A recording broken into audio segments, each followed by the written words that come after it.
What is ability?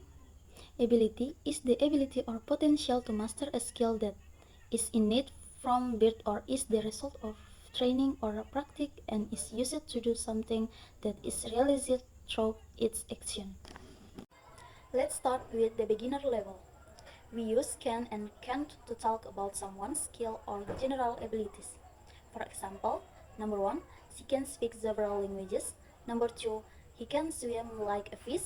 And number 3, they can dance very well. We use can and can't to talk about the ability to do something at a specific time in the present or future. For example, number 1, I can see you, and number 2, help, I can breathe.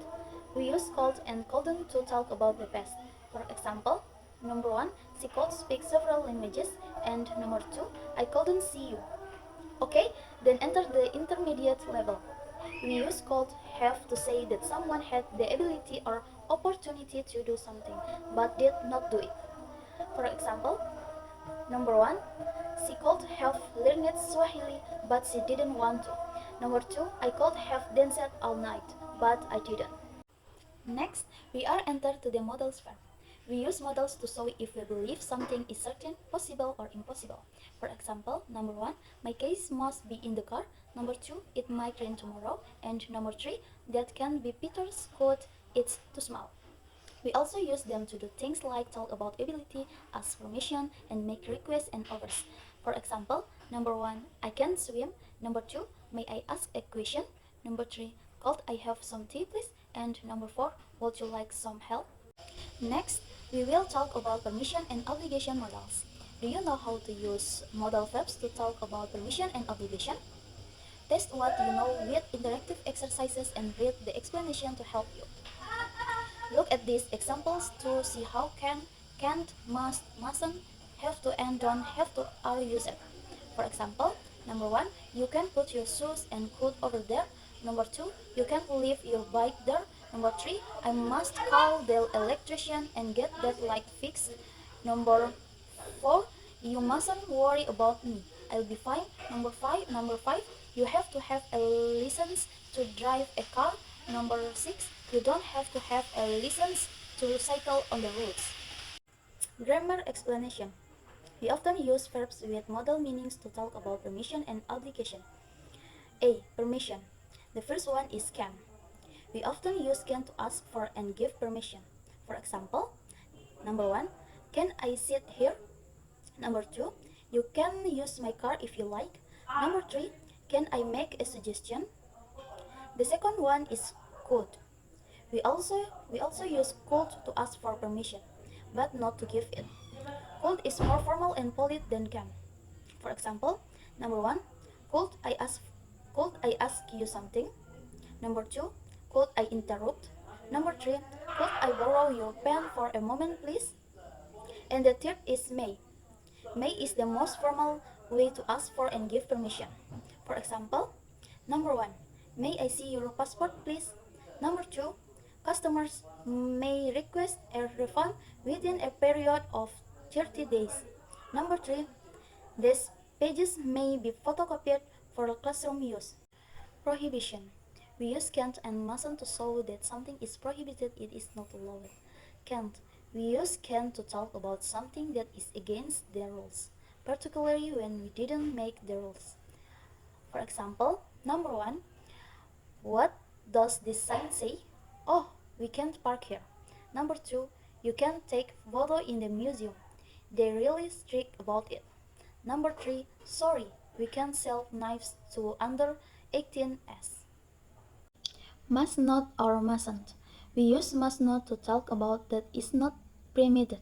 It is common on public signs and notices informing people of rules and laws. For example, number 1, visitors must not park in the staff car park. Number 2, baggage must not be left unattended. Number 3, guests must not make noise after 10 p.m. We use mustn't particularly when the prohibition comes from the speaker. For example, number 1, parent to child, you mustn't say things like that to your sister. Number 2, teacher to student, you mustn't be late to class. I mustn't let that happen again. C. Obligation. We use have to and must to express obligation. There is a slight difference between the way we use them. Have to. Have to shows us that the obligation comes from outside the speaker. For example, number one, we have to wear a uniform when we're working in reception. Number two, student to teacher. When do we have to hand in our homework? Number three, Al has to work tomorrow so he can't come. We sometimes call this external obligation. Must. Must expresses a strong obligation or necessity. It often shows us that the obligation comes from the speaker or the authority that wrote the sentence. For example, number one, I must phone my dad. It's his birthday today. Number two, teacher to student. You must hand in your homework on Tuesday or you will lose 10% of your mark. Number three, sign on a plane. Seat belts must be worn by all passengers. Note that we don't use must to express obligation in the past. We use have to instead.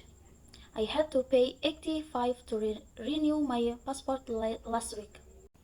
D. No obligation. Don't have to. Use don't have to show that there is no obligation. You can do something if you want to, but it's not compulsory. For example, number one, you don't have to wear a tie in our office, but some people like to dress more formally. Number two, you don't have to go to the bank to do a transfer. You can do it online. Number three, you don't have to come with me. Honestly, I'll be fine. Next, can, called, and would for invitation, offers, requests, and permission. We use the modal verbs can, called, and would to offer to do things for people or to invite them to do something. We also use them to make requests or ask permission to do something. What are modal verbs? They are a type of auxiliary verb we use with other verbs to add more meaning to the verb.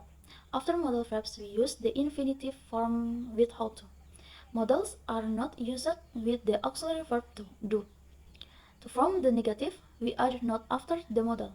To ask question, we put the modal in front of the subject. For example, number one, hey, you couldn't pass me the plate, could you?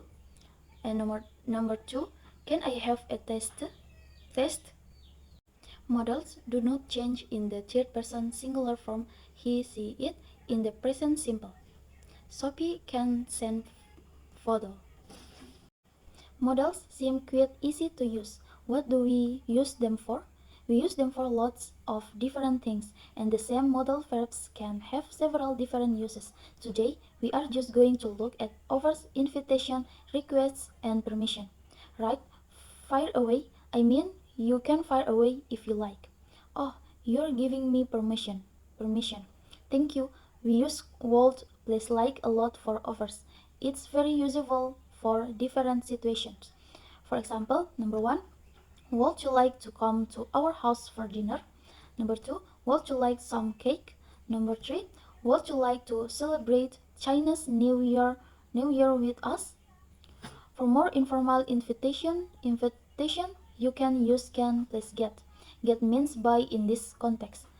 For example, can I get you a drink?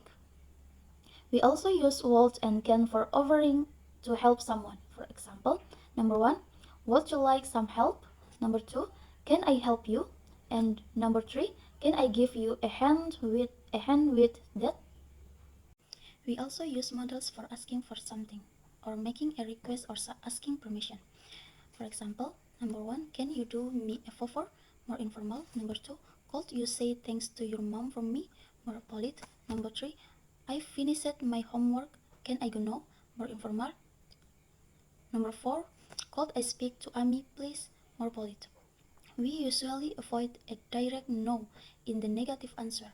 We'd say something like, well, I'm not sure, or tomorrow night's a bit difficult, or actually, she's not here at the moment.